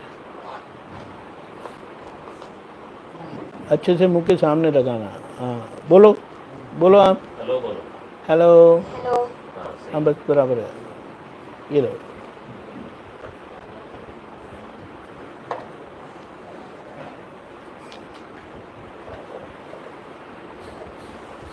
लेफ्ट साइड आएगा। हाँ,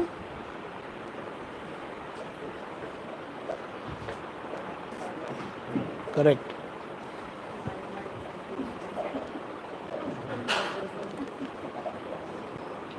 हेलो बोलो।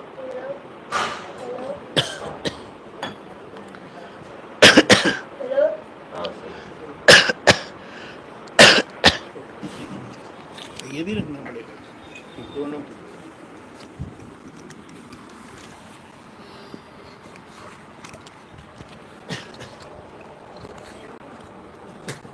यहाँ बुक चाहिए क्या? हाँ, बुक है। दोनों को दे दो ना।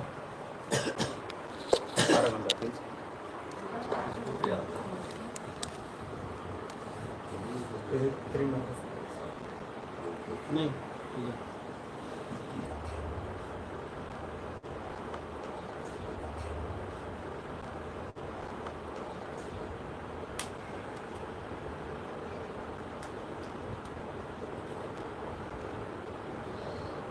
ओके।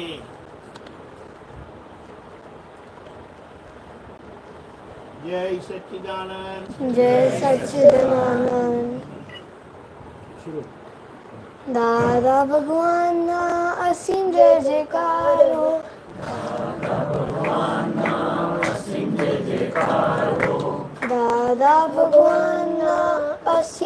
जयकार हो।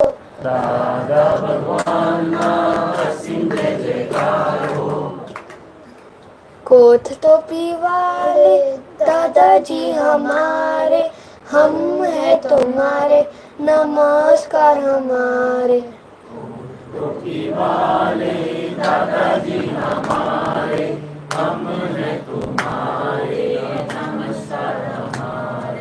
अम्बालाला भीतर दादाजी विराजे, उन्हें जो पहचाने जो चाहे वो पाले।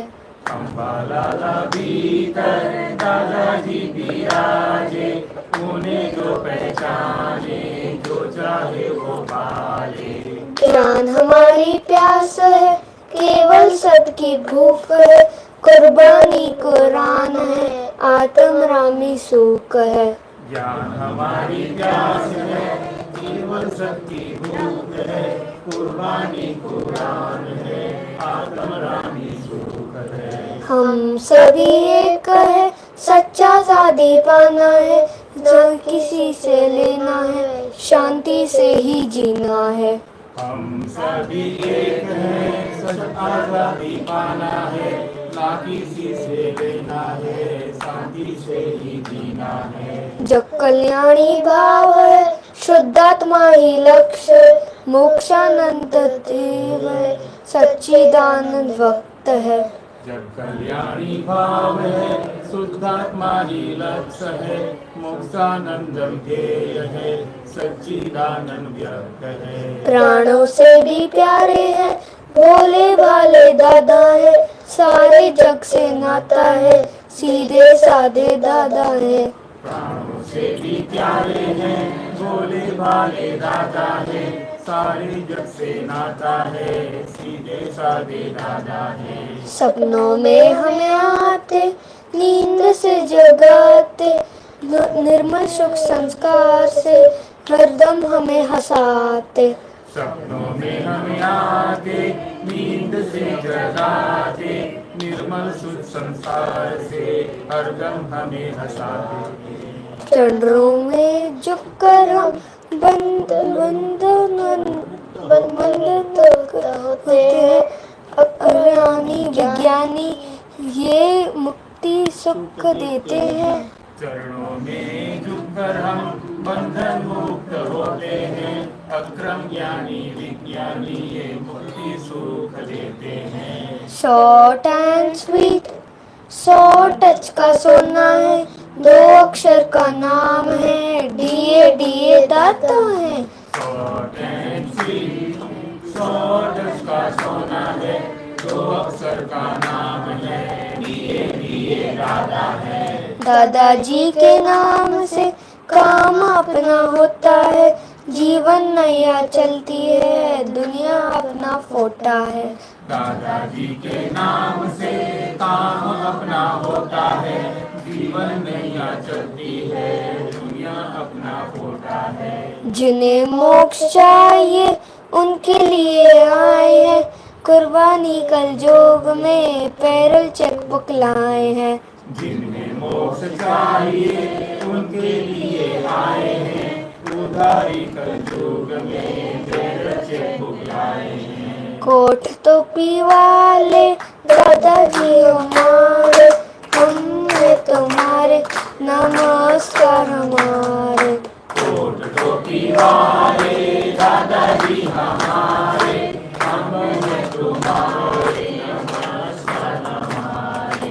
कोट टोपी वाले दादाजी हमारे, हम हैं तुम्हारे, नमस्कार हमारे।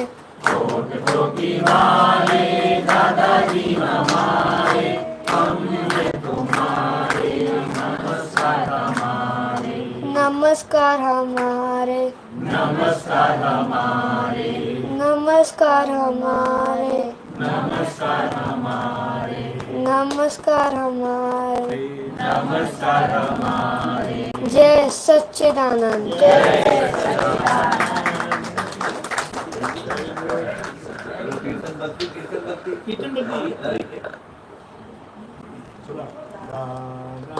भगवान ना असीम जय जयकार हो, दादा भगवान का असीम जय जयकार हो, दादा भगवान ना असीम जय जयकार हो, दादा भगवान का असीम जय जयकार हो, दादा भगवान ना असीम जय जयकार हो, दादा भगवान का असीम जय जयकार हो, दादा भगवान ना असीम जय जयकार हो, दादा भगवान का असीम जय जयकार हो, दादा भगवान ना असीम जय जयकार हो, दादा भगवान का असीम जय जयकार हो, दादा भगवान ना असीम जय जयकार हो, दादा भगवान का असीम जय जयकार हो, दादा भगवान ना असीम जय जयकार हो, दादा भगवान का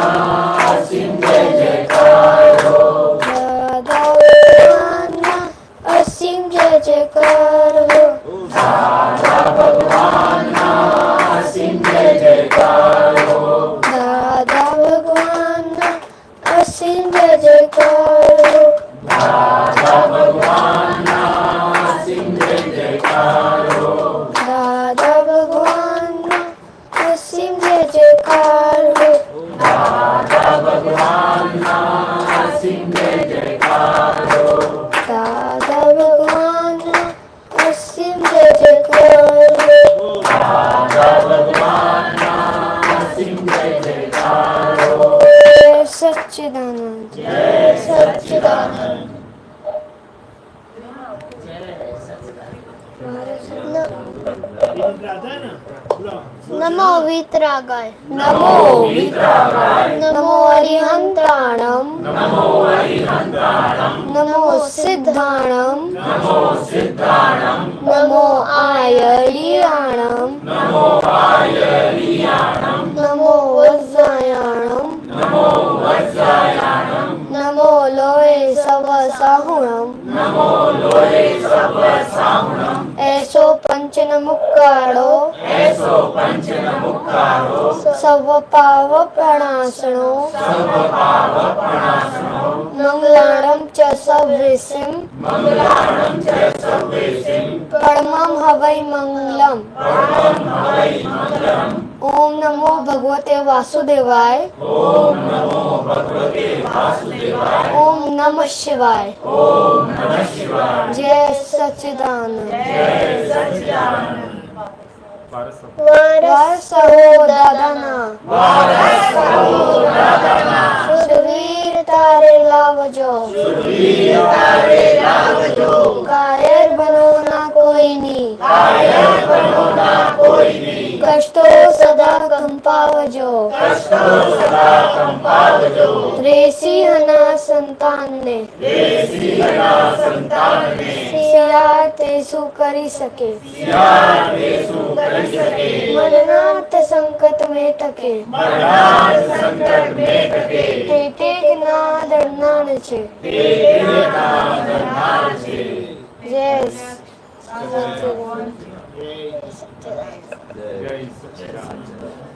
बहुत अच्छा।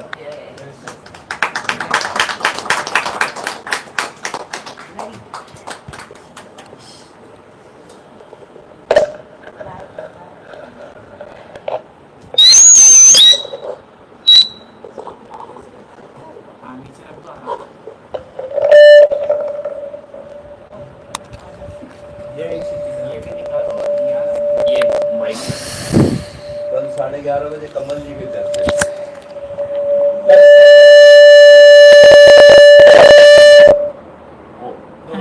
थोड़ा दूर रखो।